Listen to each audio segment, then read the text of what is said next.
외로운 이들을 위하여라고 하는 제목으로 이 외로움이라고 하는 정서를 이 성경적으로 우리가 어떻게 다뤄야 되는지를 우리 디모데후서에 있는 말씀을 가지고 함께 생각해 보는 시간을 가지려고 합니다. 자, 이 외로움 딱 그러면은요. 이게 우리 대부분이 다 이미 느껴본 감정이기 때문에 그건 어렵지 않다라고 생각하게 됩니다. 그 외로움이라고 하는 단어의 사전적 의미는요. 홀로 되어 쓸쓸한 마음이나 느낌이라고 사전이 정의하고 있습니다. 인간을 사회적 동물이라고 이야기하는데요. 인간은 다른 사람과 끊임없이 관계를 맺는 존재다라고 하는 의미입니다. 그런데 인간이 타인과 제대로 된 관계를 맺지 못할 때, 소통하지 못하고 격리되어 있을 때 우리는 외로움이라고 하는 부정적인 감정을 갖게 됩니다. 그런데요, 이 외로움이라고 하는 감정은 그냥 이렇게 가을이 다가올 때 남자들이 느끼는 아주 그냥 소소한 느낌, 요 정도 수준은 아닌 것 같습니다. 왜냐하면 이 외로움이라고 하는 감정이 깊어지면요, 또 이 외로움이라고 하는 감정을 잘 해결하지 못하면 병을 낳고요, 죄를 낳기 때문인 거죠. 2020년 4월 18일자 중앙일보 기사 중에요. 뇌도 공격하는 만성 외로움이라고 하는 기사가 있었습니다. 네, 여러분 이 글을 보면은요. 이 만성적인 외로움이요. 어떤 몸의 변화를 만드는가에 대한 내용이 있는데 이 만성적인 외로움, 내가 지금 외롭다, 혼자다, 소외다, 혼자밖에 없다 이런 느낌을 가지면은요. 하루에 담배를 15개 피를 피는 것만큼 몸에 해롭고요. 알코올 의존증과 비슷한 증상들이 몸에서 일어나고 뇌 안에서도 심각한 뇌의 파괴가 일어나고 여러 가지 종류의 질병이 요 외로움이라고 하는 정서에서 나온다라고 하는 내용이 나와 있었습니다. 그 글 그대로 정리를 하면 이렇게 인용할 수 있는데요. 만성적인 외로움 상태를 몸은 스트레스 상황으로 받아들인다. 수면의 질이 낮아지고 면역력이 저하되어진다. 질병에 잘 노출되고 회복력이 떨어진다. 만성 외로움이 관상동맥 질환, 뇌졸중, 치매 발병의 위험을 높이고 조기 사망의 위험을 30%가량 높이는 위험인자라는 것이 다양한 연구를 통해서 밝혀졌다. 고려대학교 정신건강연구소 한창수 교수는 만성 외로움은 우울증, 불안증을 초래해 신경계에 만성 염증을 유발한다. 이 때문에 사이토카인 불균형 같은 면역 반응과 세로토닌, 도파민, 호르몬 분비 변화가 발생하고 뇌 기능 저하로 이어지는 것이 추정되어진다라고 말하고 있습니다. 중간에 나오는 막 이상한 말들은 좀 몰라도 되는 말인데 이런 말들이 있습니다. 아무튼요, 심각하게 사람에게 장애를 만들고 병을 만드는 게 외로움이다라고 하는 거고요. 이 외로움의 문제를 잘 해결하지 못한다면 이런 일들이 벌어진다라고 말하고 있습니다. 외로움이 깊어졌을 때, 외로움이 건강한 방법으로 해결되지 않았을 때, 마음의 병만 들고 마음만 조금 힘든다라고 하는 게 아니라 몸에도 심각한 어려움을 주고 또 이 외로움의 방식을 또 다른 방식으로 풀려는 과정 속에서 다양한 죄를 만드는 동기도 될 수 있다라고 말하고 있는 겁니다. 저는요, 이 가을에 이 외로움의 문제를 다뤄보는 것 되게 중요하다라고 생각을 합니다. 그럼 봄, 여름에는 뭔가 열심히 달리다 보니까 약간 외로움을 좀 덜 느낍니다. 그런데 이 가을에 뭐 낙엽이 좀 막 떨어지고요.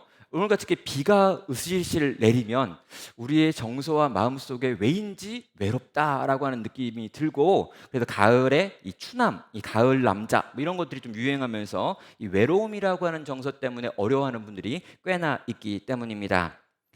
자, 우리는요, 이 외로움의 문제를 그냥 마음의 문제, 또 우리 심리의 문제, 그래서 세상 사람들의 도움을 받아서 해결해야 될 문제라고 생각하는 게 아니고요.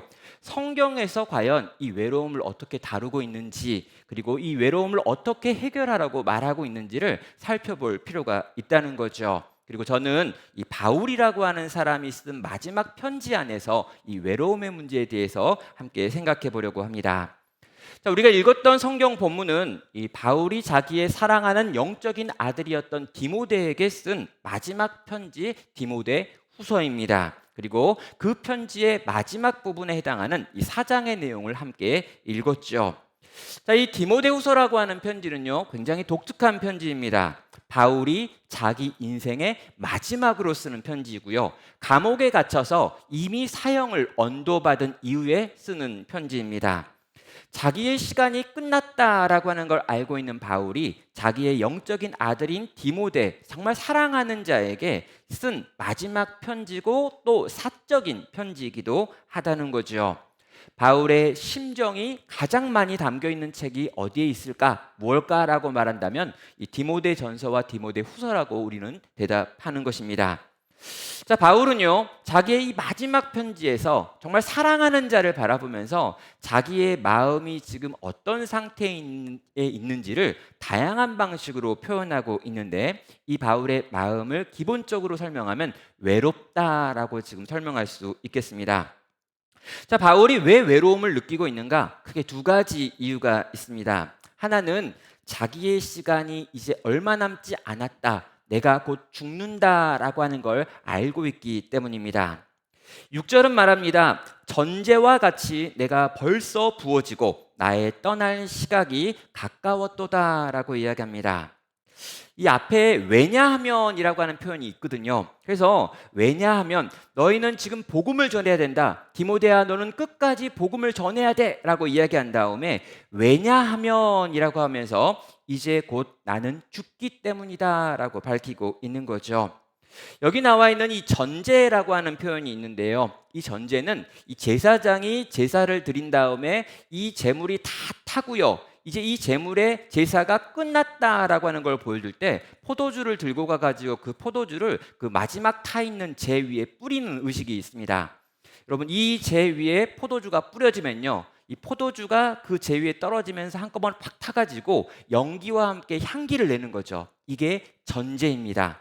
바울은 자기가 이 땅에서 제사장으로서 최선을 다해 하나님을 향하여 예배하고 하나님을 향해 제사를 올려드렸는데, 이제 나의 제사가 끝났다, 나의 수고가 끝났다, 이제는 마침표를 찍는다라고 이야기하고 있습니다.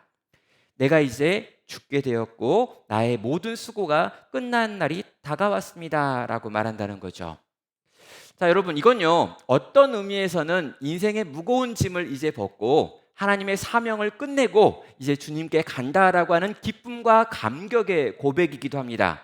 그런데요, 바울도 사람이다 보니까 이 땅의 시간이 끝나간다, 이제 얼마 남지 않았다, 이게 1년, 2년도 아니고 이제 곧 언제든지 내 생명이 끊어진다라고 하는 생각을 할 때 그 마음 가운데 외로움, 마지막 시간을 혼자 감옥에서 보내며 느끼는 외로움이라고 하는 정서가 있었을 거다라는 것입니다. 죽음을 앞두고 있을 때 인간은 인간이기 때문에 느끼는 불안이 있고요, 두려움이 있습니다. 그리고 그 불안과 그 두려움 속에서 죽음을 혼자 맞이하기 때문에 느끼는 외로움이 바울의 마음 가운데 있었다는 거죠. 또 이 바울이 외로움을 느끼는 두 번째 요인은 이 환경적인 요인들입니다. 10절과 13절에서 이런 표현들이 있습니다.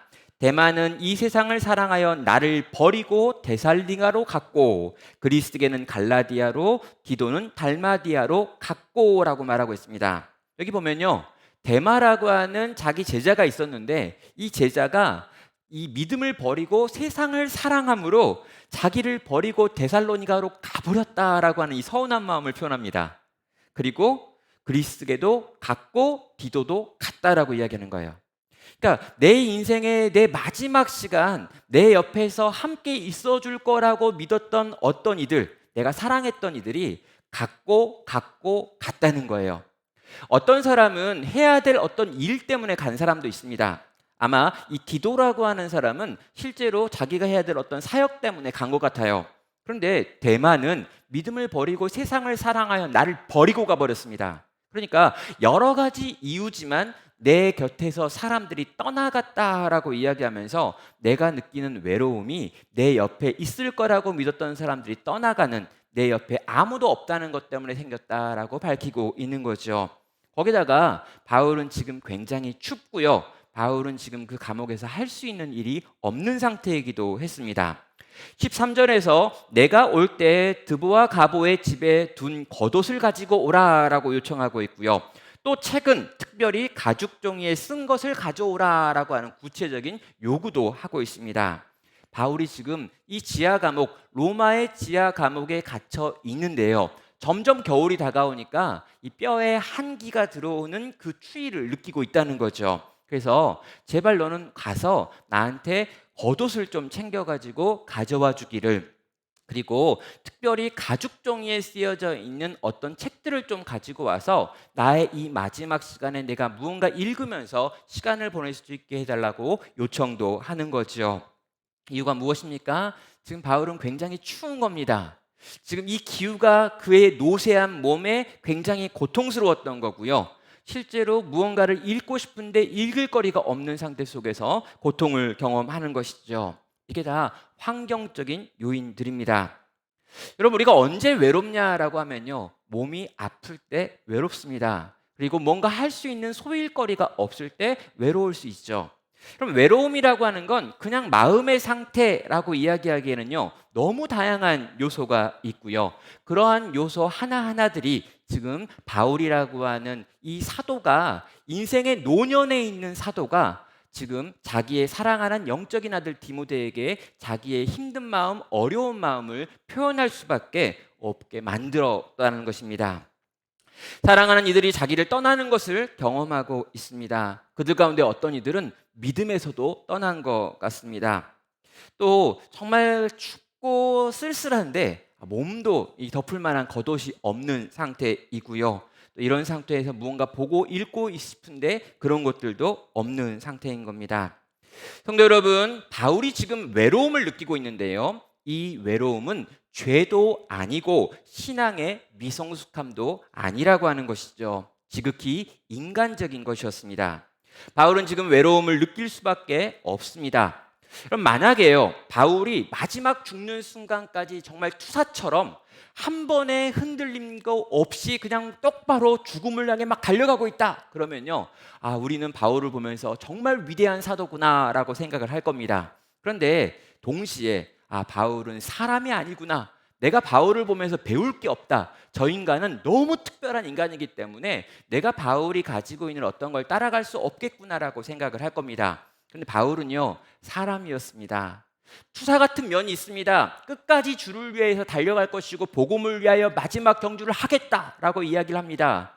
위대한 바울의 고백과 선언과 선포가 있습니다. 그러나 동시에 그래도 나는 힘들고, 그래도 나는 외롭고, 그래도 나는 지쳤고, 그래도 나는 춥고, 그래도 나는 심심하다라고 하는 마음을 표현한다는 거죠. 사랑하는 성도 여러분, 우리 가운데요, 내 감정을 잘 표현하면 안 된다라고 생각하시는 분들이 있습니다. 또 그런 교육을 받고 자란 분들도 있죠. 남자는 절대 울어서는 안 된다, 이런 말을 듣고 자라신 분도 있을 겁니다. 남자는 3번 울어야 돼. 태어날 때 1번 울고, 2번째는 모르겠고, 3번째 부모님 돌아가시면 울고, 뭐 이렇게 막 3번 울어야 된다, 뭐 이렇게 하고, 3번 외에 다른 종류의 울음은 남자답지 못한 거다라고 배우신 분도 있을 겁니다. 그런데요, 지금 바울은요, 울고 있는 거예요. 힘들어서 지쳐서 한숨을 쉬고 있는 겁니다. 외로움이라고 하는 감정이 밀려 들어와서 굉장히 불편하고 어려운 감정을 느끼고 있을 뿐만 아니라 그 느끼고 있는 감정을 자기 사랑하는 영적 아들 디모데에게 이렇게 표현하고 드러내고 보여주고 실제 도움을 요청하고 있다라는 것이죠. 성도 여러분, 우리도 마찬가지입니다. 외로움이라고 하는 감정을 느끼는 게 내 미성숙함이 아닙니다. 외롭다고 느끼고 그것 때문에 힘들다라고 생각되어지는 게 죄도 아닙니다. 그게 병도 아닙니다.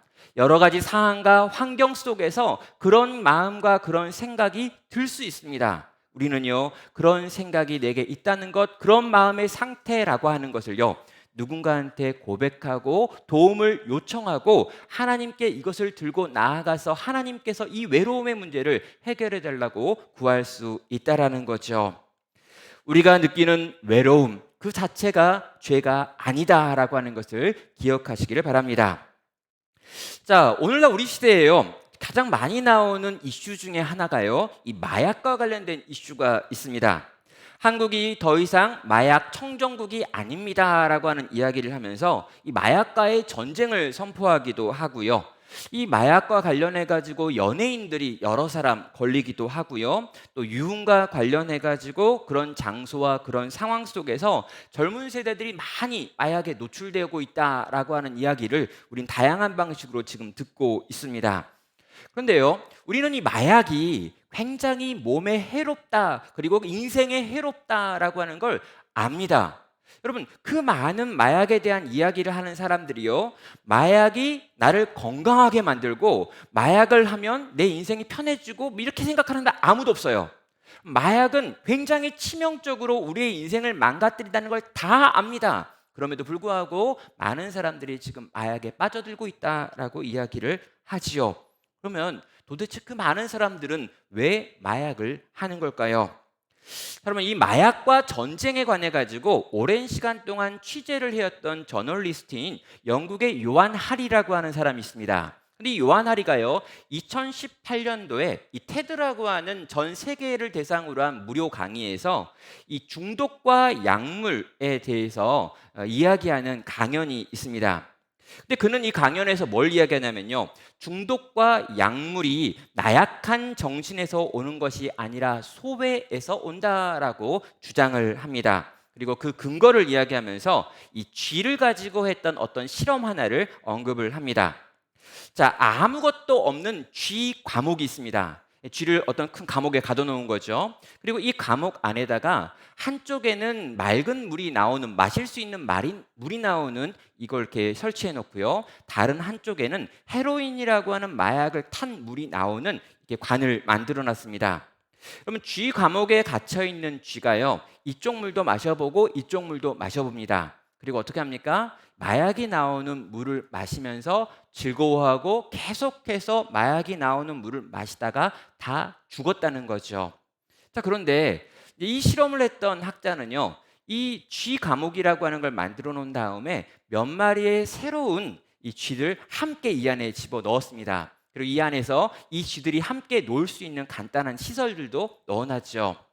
처음에는 많은 쥐들이 마약이 있는 쥐의 물을 마셨습니다. 그런데 이 쥐 감옥의 안에 있는 쥐 몇 마리가 서로가 서로와 함께 놀기 시작하더니 어느 순간 이 마약이 나오는 물을 버리고요, 이 반대편에 있는 맑은 물을 마시기 시작하면서 그 안에 있었던 쥐들이 함께 이 마약 중독으로부터 벗어나더라라고 하는 내용이 있습니다.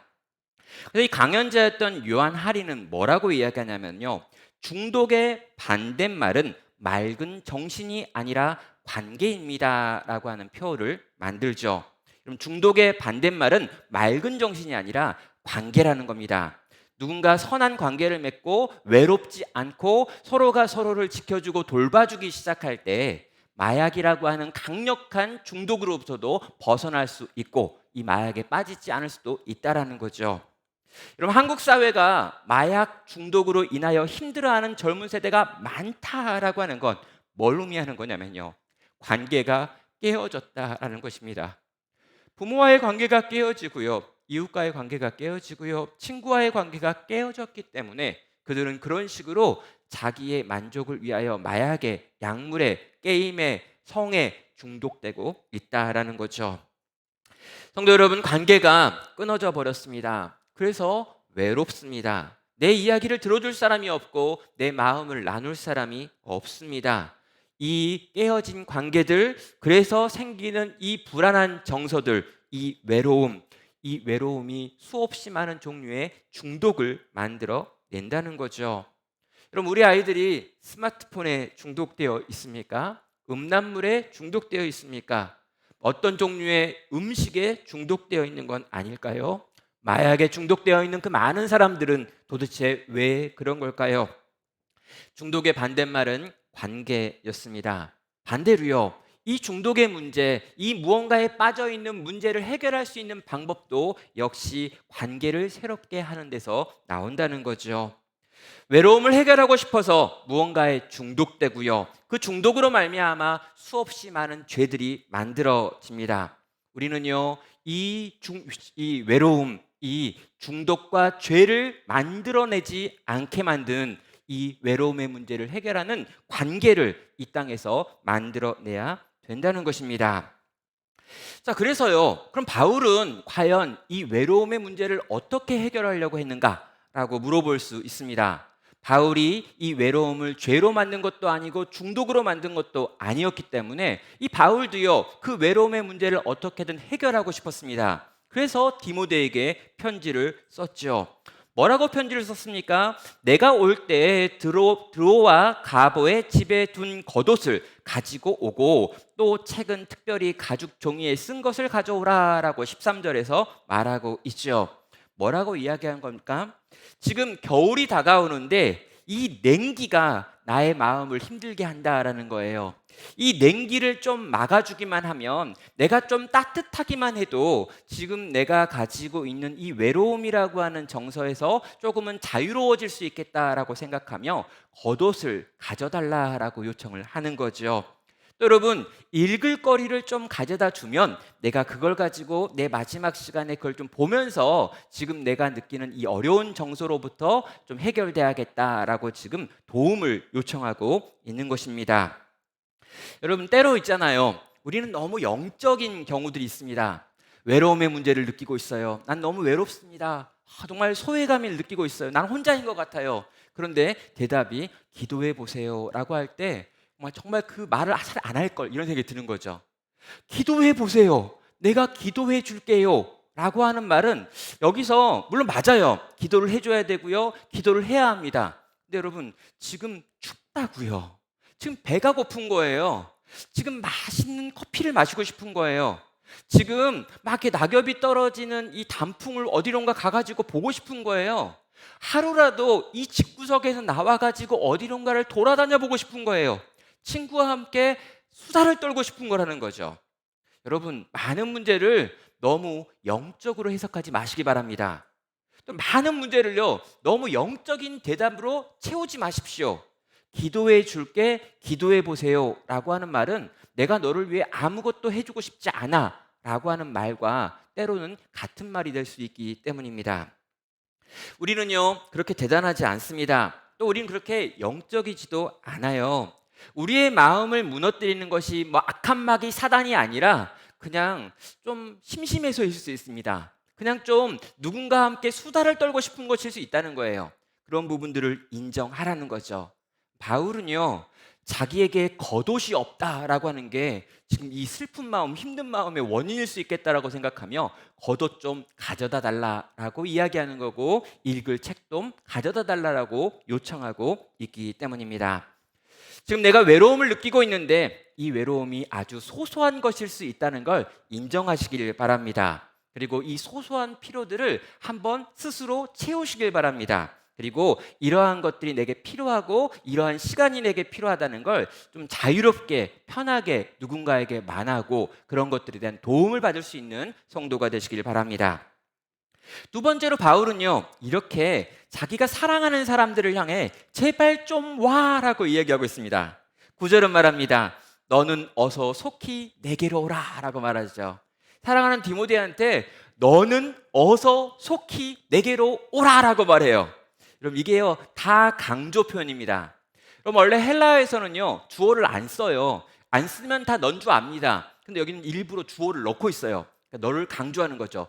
디모데야, 너는 어서 속히 내게로 와. 다 강조입니다. 디모데한테 제발 좀 와서 네 얼굴 좀 보자라고 이야기하는 거죠. 내가 사랑하는 영적인 아들 디모데야, 나는 감옥 안에 갇혀 있고 나에게 남겨져 있는 시간은 얼마 없는데 이 얼마 없는 이 땅의 시간 속에서 가장 원하는 건 너 보기 원하는 거야.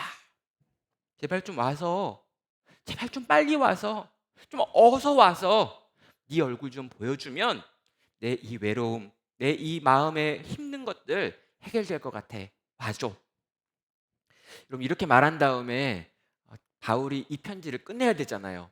이 편지 못 끝내고요, 한두 문장을 더 쓰다가 11절, 마지막 이야기가 12절인데 11절에서 또 한 번 말합니다. 누가만 나와 함께 있느니라 내게 올 때에 마가를 데리고 오라 그가 나의 일에 유익하니라 라고 말하면서, 아니 디모데야, 너만 오지 말고 지금 올 때 마가도 좀 있으면 마가도 좀 끄집어 와라 이렇게 얘기하는 거죠. 그러니까 마가도 데리고 너네 둘이 오면 너무 좋을 것 같아 이렇게 얘기하는 거예요. 근데 여기서 또 못 끝냅니다. 21절이에요. 이제 이 편지를 끝내는 게 22절이거든요. 근데 21절에서 또 말합니다. 너는 겨울 전에 어서 오라. 아, 집요하죠. 우리 아버지가 저한테 편지를 썼는데 아들아 한번 놀러 와라 이렇게 했는데 막 또 이야기하다가 며느리도 좀 데리고 올래? 라고 쓴 거예요. 근데 맨 마지막에 제발 속히 와 라고 하면서 편지를 끝내고 있는 거죠. 얼마나 보고 싶으면 그럴까? 얼마나 만나고 싶으면 그럴까라는 생각이 들게 이 편지를 쓰는 겁니다. 이런 외로움은요, 기본적으로 옆에 사랑하는 누군가가 없기 때문에 생기는 감정입니다. 바울은요, 적극적으로 말하고 있는 거예요. 제발 내 옆에 와서 나와 함께 잠시라도 시간을 보내자라고 지금 부탁하고 사정하고 있는 겁니다. 사랑하는 성도 여러분, 너무 대단하지 않으시면 좋겠습니다. 너무 거룩하고 너무 신령하지 않아도 괜찮습니다. 정말 외로우면 외롭다고 하십시오. 아들아, 너랑 같이 놀고 싶어 라고 말하십시오. 정말 내게 필요한 건 나를 사랑하는 또 내가 사랑하는 너와 잠시 시간을 보내는 거야 라고 말씀하십시오. 그리고 그와 함께 그 시간을 보내면서 내 안에 있는 이 외로움이라는 마음이 차츰차츰 식어지고 이것이 깊은 것이 되어서 중독으로 빠지지 않게 만드는 것, 이게 우리에게 필요한 일이라는 거죠. 여러분, 노 사도가 바울이 죽어가는 마지막 그 가장 하나님과 친밀하고 예수님을 닮아 있을 그때에도 이 외로움 때문에 디모데에게 오라고 하고 마가에게 오라고 하고 있다면 우리 역시 이 외로움 속에서 누군가를 바라보며 함께 하자고, 나와 함께 시간을 보내달라고 요청하는 것이 당연하고 마땅하다는 것입니다. 사랑하는 여러분, 도움을 요청하십시오. 그리고 누군가가 나에게 좀 도와달라고 하면 여러분 찾아가십시오. 함께 시간을 보내주십시오. 이 가을에 외로운 추남들이 좀 있다면 좀 덜 외로운 추남들이 가서 도와주시기 바랍니다. 왜냐하면 이게 다른 뭐 이렇게 자매들이 가긴 좀 그러니까요. 그러니까 뭔가 좀 이렇게 우리끼리라도 어떻게 살아보기 위해서 우리끼리라도 서로를 좀 위로하고 우리끼리라도 좀 행복하고 우리끼리라도 서로가 서로를 도와서 이 외로움의 문제를 해결할 수 있는 관계를 주님의 몸된 교회 공동체 안에서 함께 누리시는 그런 일들이 일어나야 한다는 거죠. 자, 이렇게 우리는요, 우리의 외로움의 문제가 악한 게 아니다. 많은 사람들이 이 외로움을 느끼고 있다. 그리고 이 외로움의 문제를 해결하는 건 관계다. 그리고 이 관계를 해결하기 위해서 서로의 어떤 필요를 공급하는 것과 우리의 시간을 나누어 함께하는 것이 필요하다라고 하는 걸 정리할 수 있습니다. 그런데요, 바울은 이 외로움에 대한 이야기를 마무리하면서 이 외로움 자체보다 더 중요한 어떤 것에 대한 이야기도 하고 있습니다. 일단 바울은요, 그리고 그 바울의 외로움은요, 그가 원했던 방식으로 해결되지는 않았습니다. 왜 그럴까요? 디모데가 오기 전에 바울이 죽기 때문입니다. 디모데가 이 편지를 받고 바울에게 가려고 했는지 아니면 갈 마음이 없었는지는 알 길이 없어요. 근데 아마도 디모데가 이 편지를 받고 바울에게 가고 싶었겠죠. 또 가려고 노력하면 마가를 데리고 갔을 것입니다. 그런데요, 이 편지가 오는데 걸리는 시간이 2달이고요. 이 편지를 받고 뭔가 준비해가지고 가는데 걸리는 시간이 또 그만큼 듭니다. 그러면 적어도 6개월 정도 시간이 필요한데요. 바울은 디모데가 도착하기 전에 이미 사형을 당하여 참수를 당하고 있기 때문인 거죠. 바울은 자기가 원했던 방식으로 디모데와 마가를 만나지 못했고요. 자기가 원했던 방식으로 이 겉옷을 받거나 옷을 또 책을 받지 못했다라는 거예요. 근데 여러분, 바울은요, 또 다른 이야기 하나를 우리에게 들려주고 있습니다. 바울은 내가 그 깊은 외로움 속에서 그러나 그럼에도 불구하고 좌절하지 않을 이유를 발견했다라고 아들을 향해 이렇게 가르치고 있습니다. 16절이죠. 내가 처음 변명할 때 나와 함께한 자가 하나도 없고 다 나를 버렸으나 그들에게 허물을 돌리지 않기 원하노라 라고 말합니다. 그러니까 내가 재판정에 섰을 때 내 옆에서 나와 함께 해준 사람이 아무도 없었고 오직 나 혼자 이 재판을 받아야 했다라고 하는 그 서운한 마음을 표현하는 거예요. 근데 그 모두가 다 날 떠나버린 것 같은 그 외로움, 그 속에 있을 그때 17절입니다. 주께서 내 곁에 서서 나에게 힘을 주심은 나로 말미암아 선포된 말씀이 온전히 전파되어 모든 이방인이 듣게 하려 하심이니 내가 사자의 입에서 건짐을 받았느니라.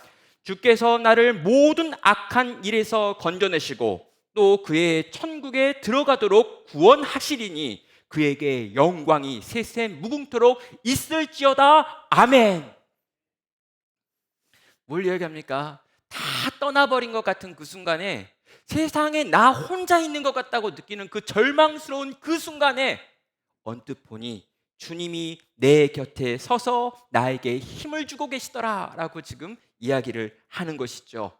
그리고 말합니다. 다니엘이 사자굴에 던져졌음에도 불구하고 혼자 사자굴에 던져진 것 같았던 다니엘에게 하나님께서 이미 천사를 보내서 사자들의 입을 봉하여 그 다니엘을 지켜주었던 것처럼 내가 사자의 입에서 건짐을 받았다라고 말하고 있는 거죠. 나는 질 줄 알았고 망할 줄 알았고 끝날 줄 알았고 네가 사라질 줄 알았는데 하나님께서 내 옆에 서서 내게 힘을 주심으로 그들을 향해 담대히 복음을 전하며 나의 마지막 길을 달려가게 하심으로 나를 사자의 입에서 건져내신 것처럼 건지셨다라고 하는 고백을 하고 있는 겁니다. 가장 약해 있는 그 순간에, 아무도 내 곁에 없는 그 순간에, 가장 깊은 외로움을 느꼈던 그 순간에 바로 그때 거기서 하나님이 나와 함께 하심을, 내 주께서 나와 함께 하심을, 그리스도께서 나와 함께 내 옆에서 함께 싸워주심을, 내게 힘을 주셔서 마지막 경주를 달려갈 수 있게 만드심을 나는 거기서 경험했다라고 하는 말을 하고 있다는 거죠. 그럼 제가요 시편을 예전에 읽다가 도무지 이해가 안 됐던 한 시편의 이 내용이 있습니다. 시편 27편 10절이죠. 여기엔 다윗의 시가 나오는데요. 이렇게 말합니다. 내 부모는 나를 버렸으나 여호와는 나를 영접하시리이다 라고 하는 표현이 나와요. 내 부모는 나를 버렸는데 여호와는 나를 버리지 않고 품어주시고 반겨주실 것이다 라고 말하는 거죠. 새번역 성경에서는요 이걸 이렇게 번역합니다. 나의 아버지와 나의 어머니는 나를 버려도 주님은 나를 돌보아 주십니다 라고 말하고 있습니다. 여러분, 이 세상에서요 절대 나를 버리지 않을 것 같은 사람이 누구입니까? 제가 보니까 제 아버지와 제 어머니는 저를 버리지 않을 것 같아요. 요즘 느끼는 건데요, 자식들은 저를 버릴 수 있겠다라는 생각이 종종 많이 듭니다. 이 인간들이 좀 이렇게 사춘기를 지나면서 도무지 나를 사랑하는 건지, 제가 막 이렇게 며칠 동안 이제 지난주에 수련회 가가지고 한 3일 동안 집에서 비웠는데 3일 동안 집에서 비우고 밤에 딱 들어왔는데 제가 3일간 없었다는 걸 모르고 있더라는 거예요. 제 존재감이 그렇게나 없구나 라고 하는 생각 때문에 굉장히 서운해하면서 이 자식들은 나를 버릴 수 있겠다라고 하는 확신이 들었습니다. 그리고 이제 제 아내를 보니까 제 아내도 굳이 저를 끝까지 지켜줄 것 같다 이런 생각이 좀 안 드는 것 같았어요. 굉장히 저한테 아쉬운 마음을 표현하더라고요. 3일 동안 당신이 없어가지고 모기가 너무 많이 물었다는 거죠. 원래 제가 같이 자면 제가 좀 뜨거워가지고 저한테 주로 모기가 물어가지고요. 제가 한 10방 물릴 때 아내는 한 방도 안 물리거든요. 그래서 저랑 같이 자는 걸 굉장히 좋아합니다. 모든 모기가 다 저한테 몰린다고. 근데 모기한테 많이 물렸다고 저한테 굉장히 화를 내고 있는 걸 보니까 아내도 끝까지 나를 지켜줄 것 같다 이런 생각은 좀 이렇게 덜 들었습니다. 근데 제가 지금 생각해 보니까요, 우리 아버지가 저를 버릴 일은 없는 것 같고요, 우리 어머니가 저를 버릴 일은 진짜 없을 것 같았습니다. 근데 다윗이 뭐라고 이야기하냐면요, 어머니도 아버지도 나를 버린다 할지라도 우리 하나님은 나를 영접하신다라고 말하는 거죠. 여러분, 우리가 깊은 소외, 외로움을 느끼고 있습니까? 근데 이게 뭐가 이 해결되는 문제가 없고 또 나의 이 외로움을 해결해 주시는 사람들도 내게 없는 그런 시간들을 보내시기도 하십니까? 도움을 요청해 가지고 도움을 받아야 되는데 찾아오는 사람도 없고 내가 찾아가 가지고 기댈 만한 사람도 없다고 느끼시는 그런 분 혹시 계십니까? 그렇다면 그분께 저는 이분을 소개하고 싶습니다. 부모가 나를 버려도, 또 부모가 나를 버릴 만큼 내가 못났다 할지라도 하나님은 나를 영접하시리니, 우리 주님은 나를 품어주시리니, 우리 주님은 나를 안아주실 것이니, 가장 힘들고 어려운 그 순간에, 모두가 다 날 떠난 그 순간에 주님이 내 곁에 서셔서 나에게 힘을 주심으로 나에게 또 이 길을 걸어가게 만들 것이니, 주님, 내가 이 외로움 속에서 그 주님을 더 다르게 발견합니다. 그리고 이 외로움 가운데 있는 나를 향해 찾아오셔서 내 옆에 서주실 주님을 바라봅니다 라고 말하며, 다시금 이 외로움 속에서 주님과 더 친밀한 관계로 나아갈 수 있는 여기 계신 모든 성도 되시기를 바랍니다. 말씀을 맺겠습니다. 우리는 이 말씀을 가지고요, 이 외로움과 관련해서 두 가지를 좀 적용해 볼 수 있겠습니다. 먼저 다른 사람의 외로움을 여러분이 보셨다면, 외로운 성도, 외로운 이웃, 애로운 예, 외로운 사람들을 만났다면요, 그때 여러분 기도하겠다라고 말하지 마십시오. 기도해 줄게라고 말하고 거기서 끝내지 마십시오. 예배 드리세요, 기도하세요, 말씀 보세요, 주님을 강하게 믿으세요 하고 말하는 것으로 끝내지 마십시오. 여러분, 이런 말 하지 말라는 게 아니라요, 거기서 끝나는 건 별로 도움이 안 되니까요. 여러분, 외로움은 때로 그냥 감정이 아니라 아주 심각한 병과 죄를 만들어낸다는 걸 기억하십시오. 내가 혼자서 해결할 수 있는 문제가 아니라는 것도 생각하십시오. 누군가가 다가가서 함께 있어줘야 되는 거고, 그 필요를 채워주기 위하여 애써야 된다라고 하는 것도 기억하십시오. 겉옷을 가져다 주고 감옥에 있는 그와 함께 시간을 보내주고 밥을 먹고 차를 마시고 함께 차를 타고 함께 대화해야 되는 문제다라는 걸 떠올려 주십시오. 외로움이 깊어져서 병이 되지 않도록 내 주변에 누군가가 외롭다면 그를 위해 여러분의 시간과 물질과 여러분의 힘을 쓸 수 있는 귀한 성도 되시기를 바랍니다. 그리고 여러분이 만약에 외롭다면 그때는 어떻게 해야 될까요? 여러분, 도움을 청해 주십시오. 여러분, 외로우면요, 이 외로움을 표현해야 되는데 외로운 걸 표현하는 게 자존심이 상하는 분이 있어요. 그래서 어떻게 합니까? 막 화를 내고 다닙니다.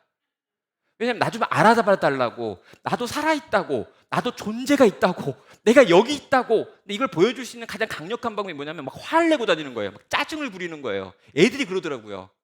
사랑받고 싶은데 사랑 안 해주면 애들이 막 짜증을 부리고 문제를 일으키고 벽을 깨고 뭐 이러는 거예요. 이건 다 날 좀 알아봐 달라는 거죠. 여러분, 그러지 마시고요, 괜히 화내고 막 다니면서 강한 척하지 마시고요, 외로우면 외롭다고 도움을 청하십시오. 숨지 마시고요, 내가 지금 이런 상태다라고 하는 걸 고백하고 나와 함께 있어 달라고, 나랑 밥을 좀 먹어 달라고, 나랑 차를 마셔 달라고, 나와 놀아 달라고 요청하십시오. 그리고 여러분, 때로는 우리의 외로움이 사람으로 해결되지 않을 수도 있다는 걸 인정하십시오. 그때 우리가 붙들어야 될 게 뭘까요? 예, 부모가 나를 버려도 우리 주님은 날 버리지 않으니, 끝까지 그분이 날 안고 계시니, 끝까지 나를 품고 계시니, 내가 이 외로움 속에서 주님을 더 온전히 잘 경험하기 원합니다. 주님이 나와 함께 하시는 걸 난 믿고 붙들겠습니다 라고 믿음으로 또 나아갈 수 있는 여러분이 되시기를 바랍니다. 이 시간 함께 같이 찬양하겠습니다.